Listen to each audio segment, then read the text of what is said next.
مسجد کوفہ جو کہ کوفہ شہر میں ہے اور نجف شہر سے 8-9 کلومیٹر کی دوری پر واقع ہے۔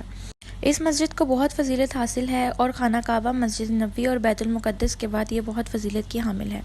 یہ وہی مسجد ہے کہ جہاں امیر المومنین علیہ السلام نے اپنے دور خلافت میں حکومت کی۔ مسجد کوفہ اور امیر المومنین علیہ السلام کا گھر بالکل ساتھ ساتھ واقع ہیں۔ یہ ہے مولا امیر المومنین علیہ السلام کا گھر۔ یہاں پر مولا علی علیہ السلام کا کنواں بھی موجود ہے اور وہ مقام جہاں پر امام امیر المومنین کو آخری وقت میں غسل دیا گیا۔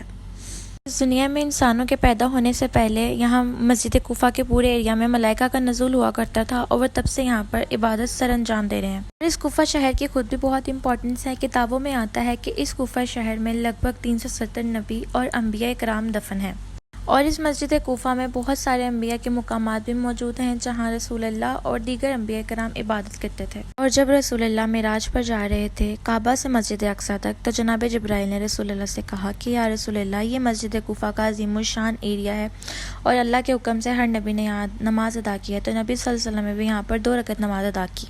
اور یہی وہ مقام ہے جہاں جناب آدم نے اپنے ترک اولا کے لیے اللہ سے معافی مانگی۔ اسی مسجد کوفہ میں جناب امیر المومنین علیہ السلام کو شہید کیا گیا، اور یہی وہ مقام ہے جہاں ابن ملجم نے مولا کے سر پر ضرب لگائی۔ اور اسی مسجد کوفہ میں وہ دروازہ موجود ہے جو امیر المومنین کے گھر میں کھلتا تھا، جسے باب سدرہ کہا جاتا ہے، اور امیر المومنین اس مسجد میں اسی دروازے سے داخل ہوتے تھے۔ انبیاء اور صالحین کے علاوہ یہاں ائمہ الطاہرین علیہ السلام کے بھی مقامات موجود ہیں جہاں انہوں نے بھی نماز ادا کی۔ مولا علی جناب زین العابدین اور مولا جعفر صادق علیہ السلام نے بھی اس مسجد میں نماز ادا کی ہے۔ اور اسی مسجد کوفہ کے سینٹر میں ایک فاؤنٹین موجود ہے جہاں سے طوفان نوح ابلنا شروع ہوا اور پوری دنیا اس کے زد میں آ کر تباہ ہو گئی۔ مقام دقت القضاء، یہ وہ مقام ہے جہاں امیر المومنین اپنی ہائی کورٹ یعنی اپنی عدالت میں بیٹھتے تھے، جہاں لوگوں کے فیصلے حل کرتے تھے۔